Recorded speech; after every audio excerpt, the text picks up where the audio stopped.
Bonjour à tous, bienvenue pour ce tirage de mai, mes chers amis Capricorne. Donc comme d'habitude, je vais vous présenter les cartes du tirage général, puis nous allons aller peaufiner tout ça quand il y aura besoin. Voilà, et nous passerons au tirage sentimental et relationnel.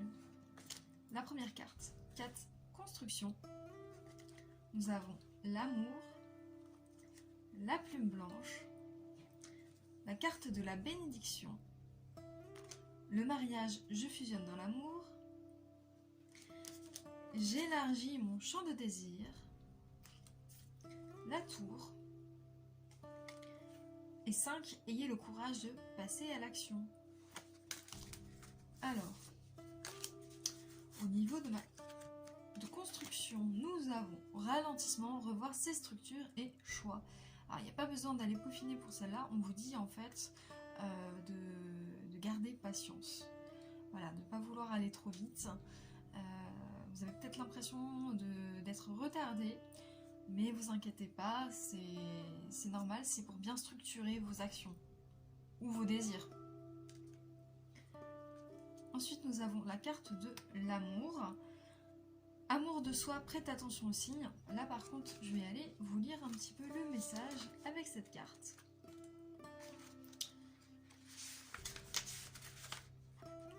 L'amour peut entrer dans votre vie sous différentes formes et à n'importe quel moment.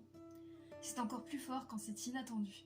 Lorsque vous recevrez l'amour de soi, celui d'un proche ou d'un compagnon, vous laissez rentrer de la magie dans votre cœur.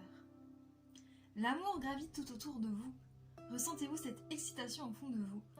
Que vous soyez en couple ou célibataire, prêtez attention aux signes que la vie vous offre dans les prochains mois à venir. Préparez-vous à être chamboulé. Ça, c'est plutôt positif, tout ça. Pour les célibataires, hein, mais pas que pour les célibataires, ça peut être amical, ça s'étend vraiment sur plein de champs. Nous avons également la carte de la plume blanche. Renaissance, soutien et gardez vos projets secrets. Je pense que c'est pour ça que vous avez besoin en fait de rester patient, de ne pas mettre la charrue avant les bœufs, comme qui dirait l'expression. Prenez vraiment le temps de consolider vos projets. Par contre là, vous pouvez vraiment en commencer. Vous êtes plutôt protégé pour ces projets-là au mois de mai. Donc ça, c'est plutôt cool. Nous avons la carte en plus de la bénédiction. Donc ça rejoint un peu le sens que je viens de vous dire. Productivité, purification et cadeau divin. Alors il y a quelques trucs à travailler encore un petit peu sur l'amour de soi, vous allez voir, mais ça reste quand même globalement plutôt positif pour vous. Il y a plutôt une récolte. Le mariage, je fusionne dans l'amour. Cette carte nous dit je recherche l'amour à l'intérieur de moi-même. C'est pour ça que je dis qu'il y a peut-être quelques trucs à revoir encore sur l'amour de soi pour le mois de mai, qui peut peut-être bloquer certaines choses, votre abondance par exemple. Mais ça va, il n'y a quasiment plus grand chose en fait à travailler, donc c'est plutôt positif et c'est plutôt, comme je dis, une récolte. Mais il y a quelques changements quand même au niveau de la structure de pensée à faire. J'élargis mon champ de désir, nous vivons des moments raisonnables et d'autres moins raisonnés. Ceux qui nous font plaisir sont généralement les moments les plus déraisonnables de notre vie. Osons. Quand on parle d'oser, de ne pas être figé, pour moi, c'est peut-être ça en fait, les structures à revoir. Le fait d'être figé. D'ailleurs, avec la tour, pour moi, c'est vraiment ça. Hein. On a bouleversement, changement, éveil et choc. Hein. Ça peut être un éveil pour certaines personnes par rapport à certaines choses. Pour moi, ça peut être une révélation ou ça peut être aussi le changement de certaines de ces structures qui peuvent être limitantes. Mais voilà, donc ça va peut-être vous faire un petit peu titiller au début, mais ça va être positif au final, donc vous allez vous en remettre. Hein. Ayez le courage de passer à l'action. Accordez-vous le droit de vivre à l'action comme une expérience porteuse de découverte enrichissante et non comme une fin en soi. Vous laisserez ainsi aller la pression liée à l'obligation de réussite pour vivre enfin le plaisir d'agir. Voilà, ça rejoint un petit peu le message. Voilà, j'élargis mon champ de désir. On vous demande d'être un peu moins rigide finalement au niveau de vos envies, de laisser un peu plus venir les choses à vous, parce que vous les attirez. Hein.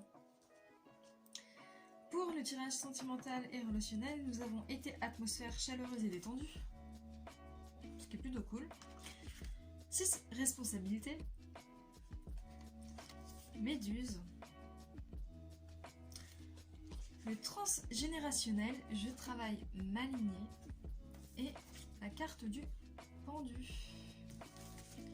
Alors pour la première, bon, il n'y a rien à dire à part que c'est plutôt cool. Voilà, il y a une atmosphère où on se sent bien en mai. C'est plutôt cool, comme j'ai dit. Ensuite, nous avons 6 responsabilités. Alors là, au niveau des mots-clés, nous avons famille d'âme, communication, équilibrer sa sensibilité, attention au conflit. Ça peut être un mariage aussi ou une maison pour certaines personnes. On va aller peaufiner tout ça. Le 6 est présent pour vous rappeler que l'amour est la solution à tous les maux de la terre. Si vous avez le cœur lourd en ce moment, recentrez-vous sur des projets autour de votre famille de cœur ou de sang. Que vous soyez en couple ou non, entouré ou pas, cela n'a pas d'importance. Vous avez quoi qu'il arrive une famille d'âmes autour de vous, une communauté, que ce soit dans votre foyer ou dans vos relations sociales. En amitié comme en amour, la discussion et la communication seront à privilégier pour pallier certaines tensions, sinon le 6 vous avertit d'un risque de conflit pouvant aller jusqu'à la rupture. Gardez votre sensibilité, mais ne tombez pas dans la sensiblerie. Votre pire ennemi serait la susceptibilité. Si vous êtes déjà parvenu à certaines phases de développement relationnel, ce nombre vous apportera ce dont votre cœur a besoin pour être en harmonie. Il favorise le mariage et l'immobilier. Le 6 vous invite à ne délaisser personne car quelqu'un de votre entourage peut toujours vous solliciter et avoir ponctuellement besoin de votre aide. Donc, à la fois bien et pas bien. Pas bien parce que vous allez être contrarié. Comme je disais, en plus il y a le côté impatience, bah, ça va falloir vraiment faire attention à ce côté-là en fait en mai.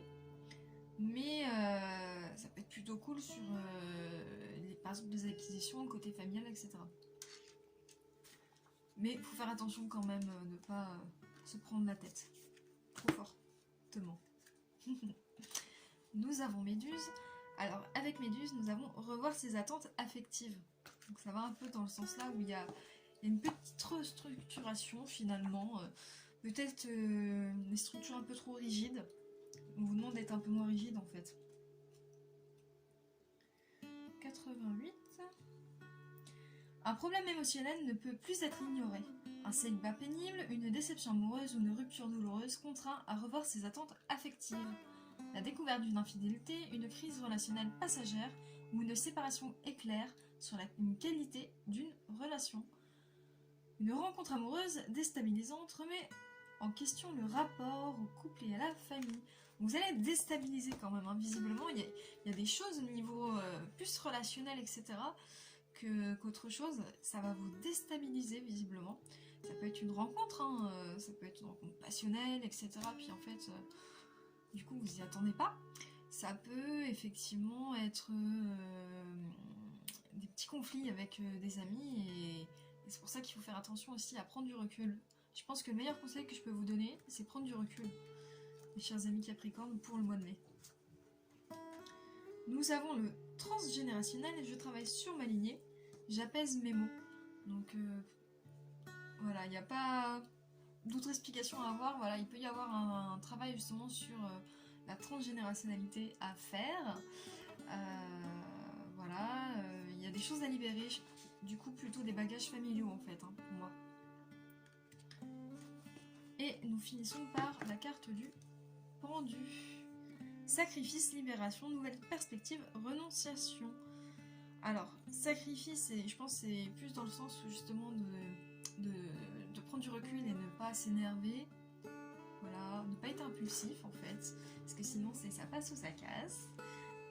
Libération, ça peut être libérer justement ce côté un peu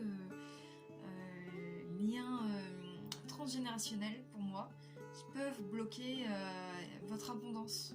Bon, moi c'est comme ça que je le perçois. Et nouvelle perspective, c'est tous les nouveaux projets qui peuvent se mettre en place ou venir à vous, voire peut-être de nouvelles rencontres. Donc voilà, et renonciation, comme j'ai dit, bah, c'est tout ce qui est côté mémoire transgénérationnelle. Voilà mes chers amis Capricorne.